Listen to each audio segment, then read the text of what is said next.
Hey everybody, happy Sunday. I hope that wherever you are and whatever you are doing, you are safe, you are well, and you are with people you care about who also care for you. Welcome to a Sunday chicken and garden update. And I want to start by showing you that we've got more tubs. So we used to have 2, now we have 1, 2, 3, 4 tubs. And of course there's one behind me, so we actually have 5 of these metal tubs.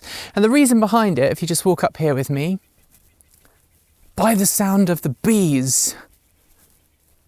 I don't know if you can hear that. You probably can't. But there are bees up in my cherry trees, pollinating, and all I can hear are bees. In fact, if we walk a little bit closer, we might be able to actually see some of them. They're very, very working hard. Here we go. Just look, so many bees just buzzing around. It's like they're all kind of doing a little hum at the same time. It's very, very nice. Anyway, so we've had this place here, which we have used in the past for parsnips. We had parsnips in it last year. The year before that we had potatoes, but look what happened a couple of weeks ago. We started to have volunteer potatoes pop up. And these volunteer potatoes are nice and healthy and strong. So I made the decision to just leave them as is and not to take them out. And so I went to Linton Feed and Seed, which is not far from me, and I purchased 2 more tubs. Originally I'd looked on like a local trade up and there was someone who was selling one, and I went and looked at it and they wanted $100 and it had holes in it. So I was like, I'll just get new ones for $240 each. So I got those and I've put my potatoes in there. So we're all good. It's looking great. But what a week it's been in the garden. So the garden is looking great. We've got some great growth happening. Things are looking pretty amazing in the garden. There goes my neighbour. But one thing that we have had this week is weird weather. So if you look here, I put some fresh soil down. So we've got some of our miniature daffodils, we've got some of our tulips. I also put some poppy seeds in there. And you might note from that I went and got some more soil. So last Friday, I went and got some more soil from the place not too far from me that sells organic soil. And it was $22 for a cubic yard that I put in that truck. I need to replace the lights on that though. Not the truck, the trailer. I took the truck down there with the trailer and I put 22 cubic yards in it. And 22 cubic yards, 1 cubic yard. I don't know where I got 22 from. I need to fix that. It's late in the day. I'm running apparently at 10 times the speed I need to. Over here, things are looking great at the front. I have a strawberry flower, which is kind of cool. So we've got some strawberries coming here. We've also got some lovely growth here, and I put some sunflowers in here. Whether they will do anything or not, I don't know. There's also some sweet peas in there. Also, over here, we have had some progress with the peas and also with the radishes and also with the onions. So let's show you what that looks like. And if I'm walking a bit funny, it's because I worked out this week particularly hard and I have very sore thighs. To the onions, we've got our radishes. I need to put the carrots in this weekend. Effectively, the carrots are like 2 weeks behind schedule. I'm supposed to have put them in 2 weeks ago, according to my own plans, but I haven't, because the weather has been bad, and this week the weather has been terrible. We had a frost last night, so it is the 16th of April. We had a frost last night, we've got another frost tonight, and when I say we had a frost, I looked at my temperature monitor for the house. We dropped below freezing for approximately half an hour, and it was literally just below freezing, so I think the plants are going to be fine, but still, a frost. And we had snow yesterday. It snowed here yesterday. It didn't settle, but it was coming down really hard for about an hour and a half and didn't settle. Anyway, to the peas and the beans. So you'll note that we do have some growth happening here. We do have some beans and some peas coming up, but also folks are going in and they're helping themselves to stuff. So what I did, I think I shared this with you last week. What I did is I've gone and I bought some more seeds. I had some peas and some beans, and I decided to plant some new ones in tubs in my house, which is what I've done, and they're already starting to germinate. So I'm going to keep them in the house and make sure that they stay a little bit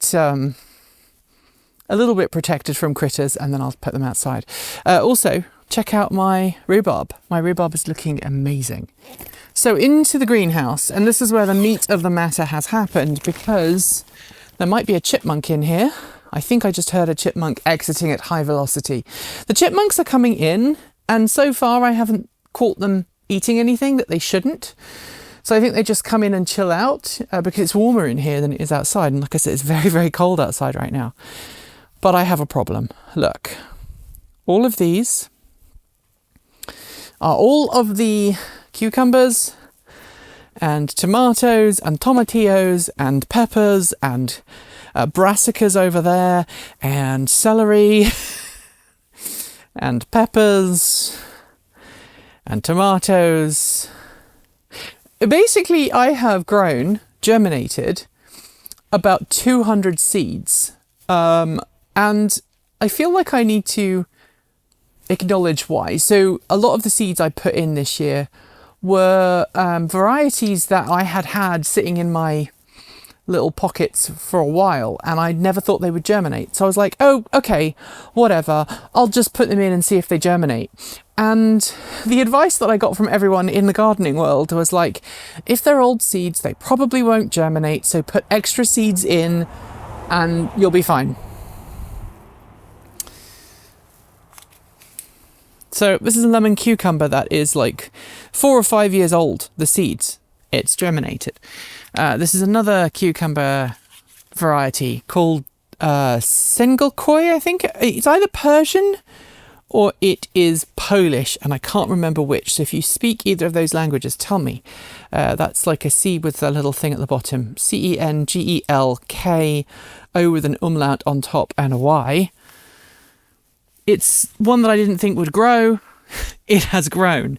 I have some Japanese, some Shintokoa, Kina? I can't remember the name of it. I wrote it down. See if I can find one of them. I'm going to look for you. There you go. Shintokiwa, a cucumber over there. And again, it just germinated. All of the freaking seeds just germinated. Same with some of my peppers, right? So some of these peppers, this is a Japanese pepper seed from like 5 years ago, Osmaro Kambe, and it is freaking germinating. Cucumbers here. These are lemon cucumbers, germinating. These peppers, these seeds are really old, germinating. So in past years, I have struggled to get anything to germinate. This year, everybody's gone, yay, let's germinate. And that's a problem, because I don't have space for 200 plants. So I think what I'm going to have to do is build a stall, put it outside my house, which might be a little risky, and then just put a sign up that says 25 cents a plant. I've done some calculations. So Oregon has some pretty strict rules about garden sales. You're not allowed to sell more than $250 worth of plants in a single year for food. And so I need to make sure that all of these don't total more than $250 plus any of the produce that we get later in the year don't go over that amount either. And so I'm thinking about doing a quarter per plant and just saying an honesty box and putting up a sign that says, hey, these are, you can take them if you want for free, but I would really like you to pass it on, make a donation, no more than a quarter per plant, or pass it on and post to a social media account, which I'll set up, that says, this is what I'm doing, this is the good job, this is the thing that I'm passing on to someone else. So maybe if I give you a couple of free plants, maybe you spend half an hour helping your local community garden, or maybe you spend half an hour helping a neighbour do their shopping. And the idea is that right now nobody has money, right? Literally nobody has money. I don't have money, you don't have money. And so stuff like this is really cheap for me to do. Yes, the plants cost me very little because the seeds like maybe $3 or $4 a pack, and that's probably like $20 worth of seeds, maybe $30 worth of seeds. The pots themselves, 200 pots for $10, and then the labels are like $5 for 200, plus my time, plus the soil. It's really very low cost. But me being able to say to someone, hey, here, this is a telegraph, have a telegraph cucumber, start it off, enjoy the plant, enjoy the stuff, tell me what you do with it, tell me what you're going to do, what good you're going to do to pass it on. Am I being like stupid? Am I being like too idealistic? I need your feedback. But some of these plants are just too good to just, so this is San Marco Manzano. It's a tomato for sauce tomatoes. This is Seattle's best of all. It's a slicing tomato. This is a Brandywine tomato, which is a local heritage variety. We've got some more tomatoes that I haven't even potted up yet. But let me know in the down below what you think I should do. And it's all organic. Yes, I have used Sluggo, but Sluggo is an organic pest fighter. It's basically iron phosphate. And it breaks down into phosphate, that the plants can use, and iron, which they don't care about. So I've been doing that. I've also been using this at nighttime, which I'm putting over the top of all of my plants to keep them warm, which when the temperature has been dropping well below what it should for this time of year, has actually been really useful. Additionally, in case some of you might not have noticed, these are my mini bell peppers that overwintered in the house. So I brought them outside to kind of make them a little bit more hardy, and they seem to be doing really, really great right now. It looks even like we might be getting some flowers coming on that one there. So I'm feeling positive. Tell me what you think of my crazy idea in the down below, and tell me what's going on in your garden. And as always, thanks to the amazing list of people scrolling by on your screen either side right now. They are the reason why, well, they're one of the reasons why I do some of the things like this. Without you guys, we wouldn't exist as a channel. And while Transport Evolved right now doesn't really pay me any money, and that may have to change this year if things go the way that we think they're going to go, but they allow me to pay everybody else and to pay bills and to keep people employed, and that's a personal pride for me, knowing that for the last coming up on 10 years I've been able to pay other people to work on something that I felt passionately about, and that just not many people get to say that, and you've made that possible. So thank you to the amazing list of people either side as we go into another crazy week. How many weeks until the midterms? Please tell me it will be over soon. Anyway, thank you for continuing to be the positive change that we need to see in the world. Make sure that you tell the important people in your life that they are important to you.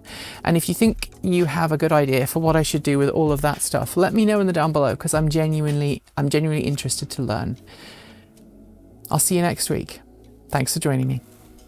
Keep evolving.